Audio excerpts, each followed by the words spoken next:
کہیں دور پہاڑوں کے دامن میں چھپا ایک پرسکون گاؤں تھا جس کا نام تھا نور پور۔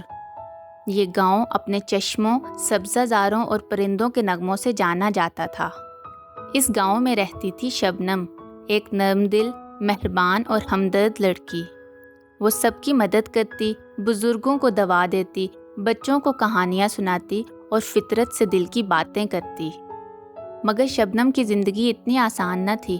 باپ بچپن میں فوت ہو گیا، ماں بیمار رہتی تھی، پھر بھی اس نے کبھی شکوہ نہیں کیا۔ نور پور کے شمال میں ایک گھنا جنگل تھا، درمیان میں ایک درخت تھا، سوکھا، پرانا اور خوفناک۔ لوگ کہتے تھے وہاں ایک جادوگرنی رہتی ہے جس کی آنکھوں میں نفرت ہے اور جادو میں زہر۔ مگر کوئی یہ نہ جانتا تھا کہ وہ جادوگرنی کبھی ماں ہی تھی، ایک نیک دل لڑکی جو محبت میں ٹوٹی تھی۔ شہزادے نے اسے چھوڑا، لوگوں نے طنز کیا اور جنگل نے اسے پناہ دی۔ ایک دن اسے ایک پر اسرار شیشہ ملا جس نے کہا، اگر تم دل سے نفرت کرو گی تو تمہیں طاقت ملے گی۔ ماہی نے طاقت لی اور اب وہ ہر معصوم، نیک اور خوبصورت لڑکی سے نفرت کرنے لگی۔ ایک دن شبنم پھول چننے جنگل کے قریب گئی۔ جادوگرنی نے اسے دیکھا، وہ اس کی آنکھوں میں معصومیت اور روشنی سے جل اٹھی۔ جادوگرنی نے ایک جادوئی گلدستہ بنایا جس کی خوشبو تھکاتی تھی، دل توڑتی تھی، اور جادوگرنی نے اسے جنگل کے بیچوں بیچ رکھ دیا۔ جب شبنم کا گزر وہاں سے ہوا تو اس کی نظر گلدستے پر پڑی۔ اس نے گلدستہ اٹھایا اور اسے سونگھا۔ شبنم نے کہا، جس نے بھی یہ بنایا اس کا دل بہت اداس ہے، میں اس کے لیے دعا کروں گی۔ اسی رات گاؤں کے درخت سوکھنے لگے، پانی رک گیا، بچے بیمار ہو گئے۔ لوگوں نے شبنم کو ذمہ دار ٹھہرایا۔ اس نے خود کو سب سے دور کر لیا تاکہ کسی کو تکلیف نہ ہو۔ جادوگرنی نے شیشے سے کہا، اب وہ کمزور ہو چکی ہے، اب آخری بار۔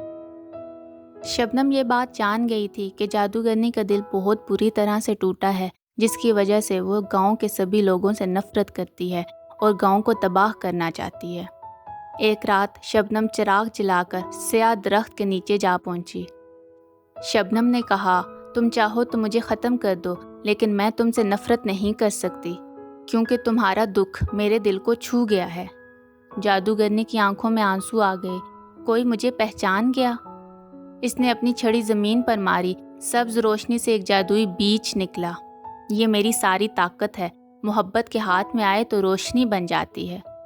شبنم کے ہاتھ میں بیج رکھا، پھر آسمان کی طرف دیکھا اور آہستہ آہستہ روشنی کا بادل بن کر آسمان میں تحلیل ہو گئی۔ شبنم نے بیج کو گاؤں کے بیچوں بیچ بو دیا، زمین ہری ہو گئی، پانی کے چشمے پھوٹ پڑے، درخت جھومنے لگے اور فضا خوشبو سے بھر گئی۔ بچے ہنسنے لگے، بزرگ صحت یاب ہو گئے اور جو خالی دل تھے وہ بھی بھر گئے۔ اب شبنم صرف شبنم نہیں تھی، نور پور کی روشنی، سچائی اور نئی امید بن چکی تھی۔